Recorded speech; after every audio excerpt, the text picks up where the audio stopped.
Este programa tem o apoio de Seiko Astron. O tempo não espera por ninguém, mas o Seiko Astron acompanha-o onde quer que vá. Com precisão atómica, 1 segundo a cada 100 mil anos, sem necessidade de mudança de bateria e apenas alimentado por energia luminosa, ajusta-se a qualquer fuso horário.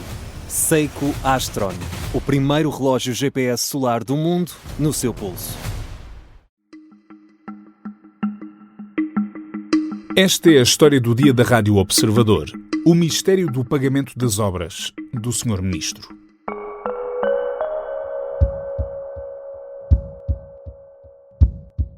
O que eu quero deixar muito bem expresso é que não há favorecimento nenhum, não há favorecimento nenhum. Este é o Ministro da Administração Interna, 3 dias depois de ter saído a notícia que dava conta de que Luís Neves tinha feito obras em casa.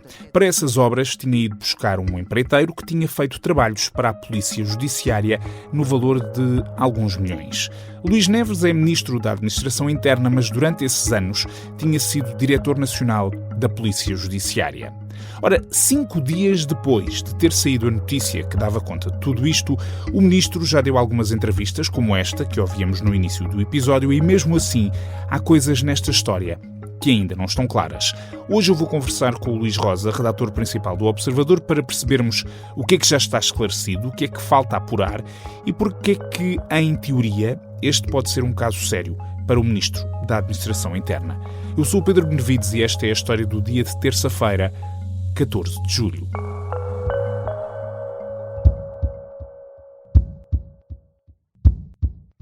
Olá, Luís. Olá, Pedro.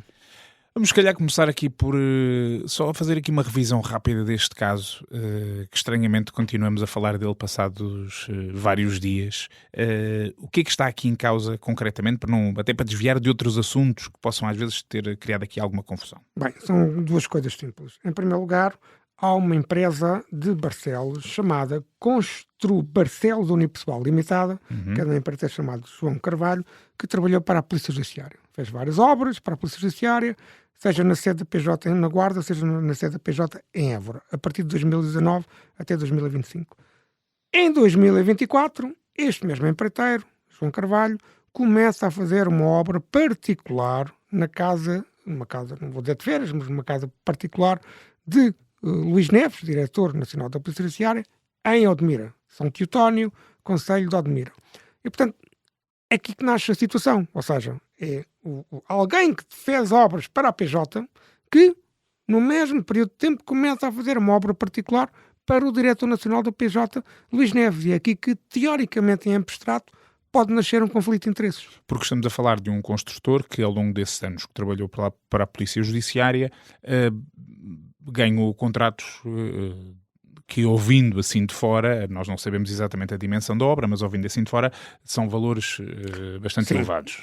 Não são propriamente os mais altos da Polícia Judiciária, não são das principais obras, nada disso, mas são obras, contratos que no total são cerca de 2 milhões de euros, entre 2019 e 2025. Não são contratos pagos logo à cabeça, são pagos ao longo do tempo. Tu dizes que, em teoria, em abstrato, pode parecer aí um conflito de interesses. Porquê é que falamos de conflito de interesses no caso destes? Por uma razão simples, porque o Diretor Nacional da PJ tem a sua vida particular, tem todo o direito a tê-la, tem as suas casas de férias, de casas que comprou, neste caso é uma casa que comprou, há uma casa que a mulher de Luís Neves herdou, portanto é uma herança familiar, depois esta Luís Neves comprou, é próxima da outra, é em São Teotónio, é Odmira. Não é um terreno propriamente muito valioso, nem de perto nem de longe, é uma casa relativamente pequena, mas é uma casa que, como aconteceu com a primeira, na primeira casa, que essa da herança, houve uma remodelação para exploração de alojamento local, e rural, aliás, e aqui também se queria fazer a mesma coisa. Uma coisa perfeitamente normal, legítima, não estamos a falar nada de luxo, nem nada que se pareça. O que acontece? Acontece que Luís Neves, devia passar já por fim, para as pessoas perceberem, acho que Luís Neves devia ter contratado outro empreiteiro que não aquele que trabalhava para a PJ, precisamente para evitar que existissem alguma espécie de suspeita sobre um favorecimento, porque há aqui só pode haver aqui um problema, para eu também partir já para essa parte, só pode haver aqui um problema sério se, das duas uma, ou Luís Neves interferiu nos concursos da PJ, que são concursos públicos, atenção, não são ajudos diretos, são concursos públicos. Se Luís Neves interferiu nos concursos públicos da Polícia Judiciária para que este empreiteiro fosse contratado, isto é um problema muito sério. Claro. Não existe nenhum indício nesse sentido, nem de perto nem de longe. Nenhum. Ou, então, Luís Neves não pagou estas obras que João Carvalho fez na sua casa. Portanto, estamos a falar de interferência direta do então Diretor Nacional da Polícia Judiciária, que agora é Ministro da Administração Interna, tentando influenciar concursos dentro da Polícia Judiciária para que este empreiteiro, em particular, ganhasse essas obras, e normalmente quando esse tipo de coisas acontece é porque quem faz essa interferência tem interesses também. Repito que não existe nenhum indício nesse sentido. Estamos a falar em abstrato e só para se perceber porque é que isto é um problema.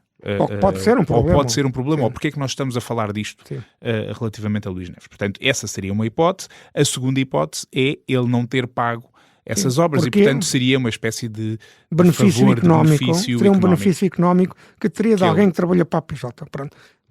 Só pode haver um problema nessas duas situações. Tudo indica já agora que não há nada relativamente no primeiro a isso. No primeiro caso dos concursos, não há nenhum indício nesse sentido, não houve nenhuma informação publicada nesse sentido. Eu não tenho conhecimento disso, aliás, do conhecimento que eu tenho dos concursos da Polícia Judiciária.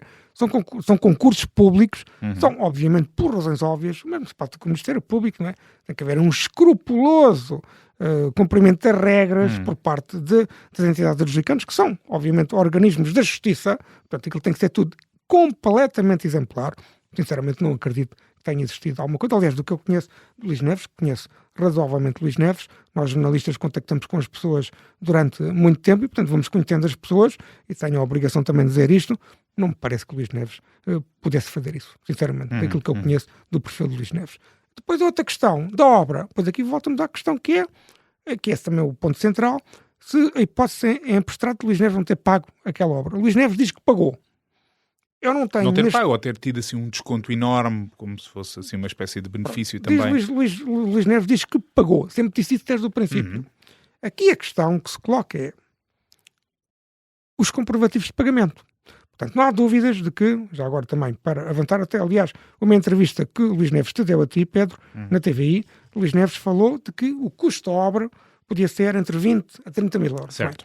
Nós já publicamos, e com base, e nós escrevemos isso na nossa peça na sexta-feira, e assumimos isso de forma clara, porque tínhamos que o fazer, com base na informação que o gabinete de Luís Neves nos transmitiu, não são as faturas, ou seja, não são comprovativos de pagamento. Não são comprovativos de pagamento, nem faturas, mas é informação, que eu vou já explicar como é que ela foi construída, que nós aceitamos de boa fé, e acreditamos que ela é verdadeira.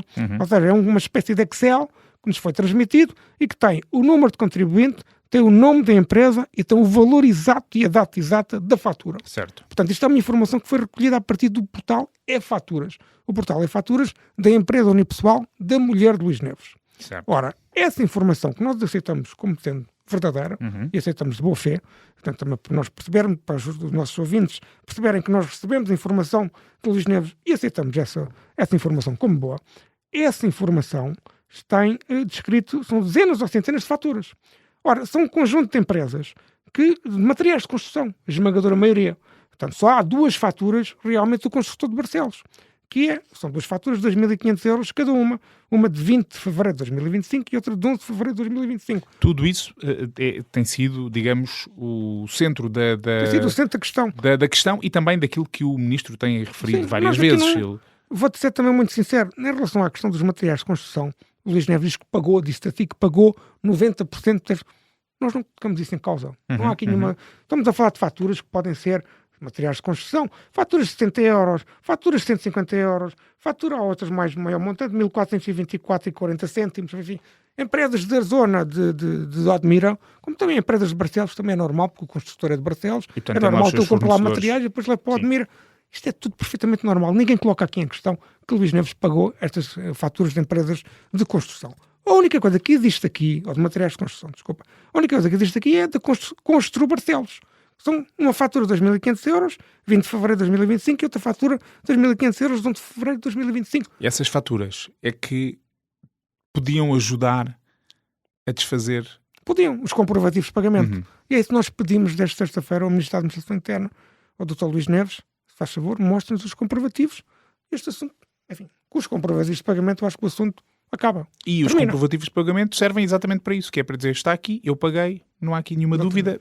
Ele próprio já disse algumas vezes, e sobretudo na sequência das entrevistas que deu no domingo, que talvez não devesse ter contratado efetivamente a pessoa que trabalhou para a Polícia Judiciária. Lembrou também que, na lógica do que tu dizias dos concursos públicos, este senhor não concorreu a todos os concursos, concorreu a alguns e não ganhou, e depois ganhou, efetivamente, estes E não são de todo em todas as principais obras da PJ. Da Polícia Judiciária. Aliás, portanto, os Departamentos de Investigação Criminal da Guarda de Évora, aliás, da Guarda e Departamento de Investigação Criminal de Évora, é ter na hierarquia da PJ ainda mais pequena da Unidade de Investigação Local. Ou seja, são estruturas pequenas. Não? Portanto, perante este contexto todo, a dúvida que ficou no ar, que eu penso que ainda não está completamente esclarecida, é porque é que nós não temos acesso, nós, jornalistas, e, portanto, a partir da comunicação social, o público em geral, porque é que não se tem acesso a esses comprovativos que, olhando de fora, se diria, bom, isso é o suficiente para que esta história desapareça.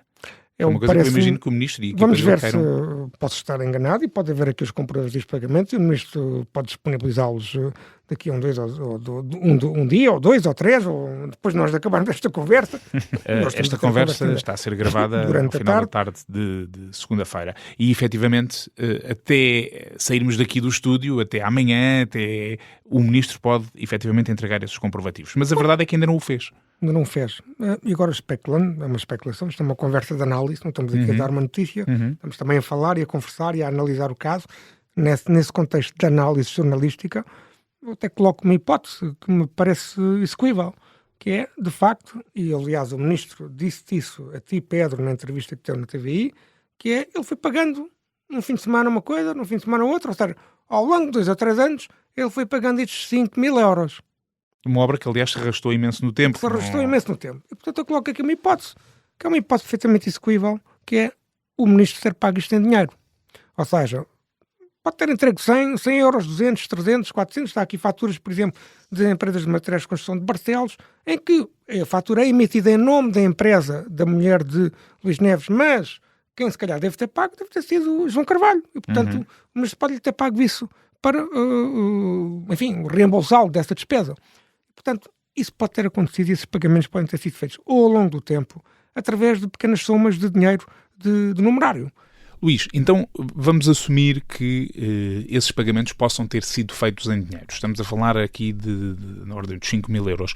Isto pode ter problemas, este valor, o facto de ser feito o pagamento em dinheiro?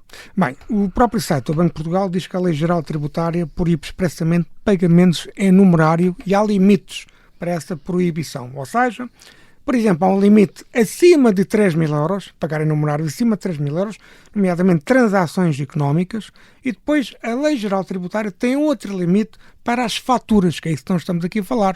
E é esse o limite que interessa para este caso, que é o limite de 1.000 euros. Quando alguém está a pagar uma fatura, há um limite de 1.000 euros para pagar em numerário. Se pagar acima de 1.000 euros está a violar essa proibição. Uma fatura, vamos imaginar, de 1.500 ou de 2.000, não pode ser paga em dinheiro. Não pode. E, portanto, estamos a falar de 2 faturas que têm um valor de 2.500 euros cada uma. Se, isto é uma hipótese que nós estamos aqui a colocar, teórica e abstrata, certo, e especulando, se estas 2 faturas de 2.500 euros tiverem sido pagas totalmente em numerário, está-se a violar o valor de 1.000 euros. Agora, qual é a consequência disso? É isso que eu te ia perguntar agora. Desculpa-me ter antecipado. Não, fizeste lindamente. Qual é a consequência disso? É uma contraordenação. Mas é uma contraordenação, não é para quem pagou, é para quem recebeu esses 1.000 euros. Ou seja, neste caso concreto... Seria o construtor. Seria o construtor, não para Luís Neves. Embora se fosse um ligeiro embaraço político para o Ministro ter feito uma coisa que... Estamos a falar de um momento em que isso acontece, claro. É o Diretor-Geral da Polícia Judiciária, Diretor Nacional da Polícia Judiciária. E, portanto, sim, é uma situação que é embaraçosa, mas, enfim... repetindo, não é mais repetir, nós estamos aqui a colocar meramente uma hipótese teórica e abstrato, veremos se... E enquanto não houver os documentos que vão esclarecer tudo isto, continuamos aqui um bocadinho no reino da especulação. Luís, obrigado.